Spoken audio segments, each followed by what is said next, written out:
Shalom saudara sekalian, kita bersyukur kepada Tuhan karena Tuhan menyertai kita dan Tuhan memeliharakan kita sampai hari ini. Kita bertemu kembali dalam program Biro LG. Bimbingan rohani ini adalah untuk setiap orang yang mau dibimbing. Kali ini kita akan dibimbing dalam tema bahagianya hidup bagian yang ke-13. Tentu kita semuanya mau bahagia, bukan?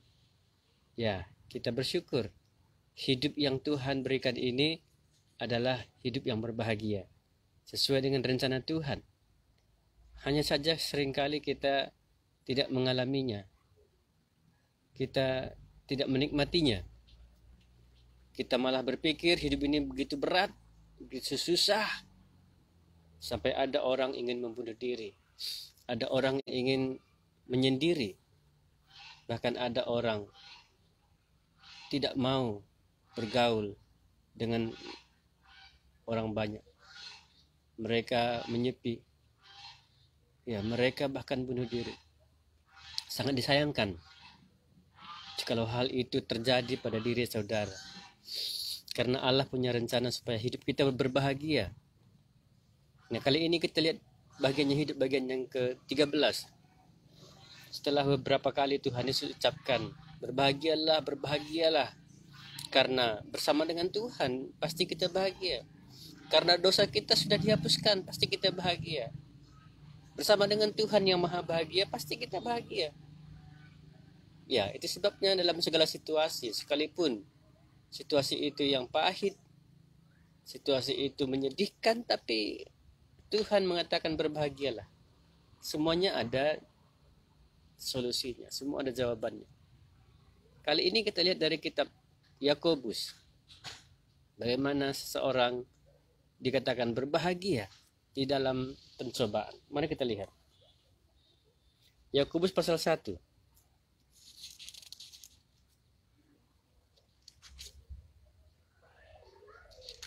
Yakobus pasal 1 ayat yang kedua dikatakan demikian. Saudara-saudaraku, anggaplah sebagai suatu kebahagiaan apabila kamu jatuh ke dalam berbagai-bagai pencobaan. Wah, ini banyak pencobaan. Apabila kita jatuh atau masuk ke dalam pencobaan itu, anggaplah suatu kebahagiaan. Wah, ini berat ya. Kita sering menghadapi pencobaan dan kita merasa ini berat. Tapi apa kata firman Tuhan? Anggaplah suatu kebahagiaan apabila kamu jatuh ke dalam berbagai-bagai pencobaan. Dari mana pandangan ini muncul? Belum pernah ada orang mengatakan kalau dicobai itu berbahagia.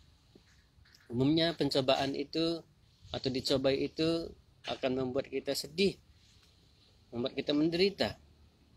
Tapi tidak demikian penulis surat Yakobus ini. Ia mengatakan anggaplah satu kebahagiaan. Mengapa? Ayat 3, sebab kamu tahu bahwa ujian terhadap imanmu itu menghasilkan ketekunan. Ya, bagi Yakobus pencobaan itu adalah alat uji. Ya, alat uji terhadap iman. Ya, jadi kita melihat dari sisi yang berbeda. Makanya kalau kita dicobai atau kena pencobaan, jangan langsung putus asa, jangan langsung kecewa. Lihatlah dari sisi Tuhan. Ini adalah alat yang dipakai oleh Tuhan untuk menguji kita. Ujian terhadap iman. Ujian biasanya positif. Di sekolah itu supaya naik kelas. Pencobaan itu biasanya negatif, supaya kita terjatuh dan KO. Ya, pencobaan biasanya dari iblis atau dari hati orang itu sendiri. Ada keinginannya. Pencobaan berusaha untuk menjauhkan kita dari Tuhan. Nah, kalau ujian tidak demikian, ujian itu berbeda. Ujian itu dari sisi positif. Ujian itu adalah dari Tuhan. Ya, Tuhan izinkan itu terjadi sebagai alat uji, bisa saja. Dan ujian selalu membangun, menaikkan kelas, menaikkan level. Sebenarnya kalau orang yang sudah banyak menghadapi pencobaan, biasanya levelnya akan makin tinggi. Ya, ini ayat yang keempat dikatakan. Dan biarlah ketekunan itu memperoleh buah yang matang supaya kamu menjadi sempurna dan utuh dan tak kekurangan sesuatu apapun. Wah, ini luar biasa. Jadi kalau banyak pencobaan yang kita hadapi, 3 hal ini akan didapatkan. Menjadikan kita tekun, lalu apa? Dia katakan menjadi sempurna, menjadi utuh, dan tak kekurangan satu apapun. Makanya orang yang punya banyak pengalaman, terutama ketika menghadapi banyak cobaan ataupun ujian, mereka seperti yang orang sempurna itu, tidak ada kekurangan. Ya, mereka sudah melihat dan mengalami betapa pahitnya hidup, dan mereka ternyata bisa menang. Kenapa? Karena mereka melihat dari sisi yang berbeda. Itu adalah ujian terhadap iman, berikan semangat untuk maju. Dengan demikian ia menjadi sempurna, menjadi utuh, tak kekurangan satu apapun. Kalau saudara ingin jadi orang sempurna, orang yang utuh, orang tak kekurangan apapun, ingatlah, pencobaan biarlah datang. Ini adalah ujian terhadap iman. Namun saya tambahkan sedikit, ini hanya terjadi bagi orang-orang yang sudah punya iman. Kalau dia belum punya iman, dia nggak sanggup menghadapi ini. Dia nggak sanggup menerima kenyataan ini. Iman itu berarti dia bersama-sama dengan Tuhan. Iman berarti dia punya penyerahan, ketekunan, ketaatan kepada Tuhan. Ia setia kepada Tuhan. Ini orang beriman. Ya, Ayub sangat terkenal dengan cobaan itu. Dan ia akhirnya mengerti betapa sempurnanya Tuhan. Dan membuat dia begitu sembah sujud di hadapan Tuhan. Dahulu hanya kata orang saja, aku tentang engkau. Tetapi sekarang mataku sendiri melihat engkau. Tapi belum ada orang yang sanggup menghadapi pencobaan sebesar yang dihadapi oleh Ayub. Tapi kita percaya, berbahagialah apabila jatuh ke dalam berbagai-bagai pencobaan. Oke. Saya tambah satu ayat lagi. Ayat yang ke-12. Berbahagialah orang yang bertahan dalam pencobaan, sebab apabila ia sudah tahan uji, ia akan menerima mahkota kehidupan yang dijanjikan Allah kepada barang siapa yang mengasihi dia.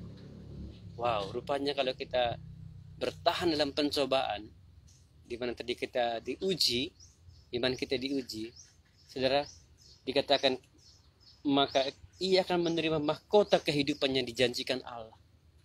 Allah menjanjikan mahkota kehidupan bagi anak-anak Tuhan, bagi orang-orang yang bertahan dalam pencobaan. Ternyata Tuhan tidak tutup mata ketika kita sedang dicobai. Tuhan bahkan menyediakan satu mahkota dalam kehidupan ini. Bersyukurlah dan berbahagialah. Iya, jadi kalau banyak pencobaan itu bukan membuat kita jatuh, membuat kita mundur putus asa, tidak. Justru membuat kita berharap pada Tuhan. Ada yang Tuhan sediakan, itu mahkota kehidupan. Ini janji Allah. Makanya yang baik adalah pada waktu kita dicobai, kita ingatlah janji Tuhan. Ya, kita ingatlah janji Tuhan. Dengan demikian kita akan bisa bertahan. Nah, kalau kita dicobai, jangan kita katakan Tuhan yang mencobai aku. Tidak, Tuhan gak pernah mencobai siapapun. Jadi siapa yang mencobai? Apabila seseorang dicobai, janganlah ia berkata pencobaan ini datang dari Allah. Sebab Allah tidak dapat dicobai oleh yang jahat. Dan ia sendiri tidak mencobai. Ya. Jadi, dari mana pencobaan itu? Ayat 14. Tetapi tiap-tiap orang dicobai oleh keinginannya sendiri, karena ia diseret dan dipikat olehnya. Rupanya pencobaan itu banyak datang dari keinginannya sendiri. Di samping dari iblis, itu juga datang dari dirinya sendiri. Pencobaan bukan datang dari Allah. Justru Allah melihat kita pada waktu dicobai. Allah izinkan itu terjadi sebagai alat uji bagi iman kita. Dan siapa yang tahan uji, Tuhan akan menghormatinya. Tuhan akan berikan mahkota kehidupan itu. Saudara siap menghadapi pencobaan? Saudara bisa bertahan? dalam pencobaan? Ya, mau tidak mau kita pasti akan menghadapi pencobaan ini. Mau tidak mau kita harus bertahan. Hidup ini bukan di surga, tapi di dunia ini. Jadi kita perlu bertahan.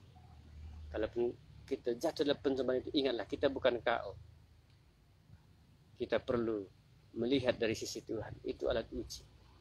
Berbahagialah saudara yang hari ini mungkin sedang bergumul, yang hari ini mungkin sedang berjuang menghadapi pencobaan-pencobaan itu. Ingatlah ada janji Tuhan, ada mahkota kehidupan. Jangan biarkan keinginan kita, jangan biarkan keinginan iblis untuk menguasai kita.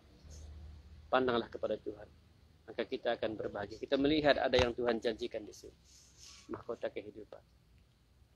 Saya kira Tuhan gak pernah melupakan kita pada waktu kita dicoba. Oke, terima kasih atas perhatiannya. Tuhan memberkati. Shalom.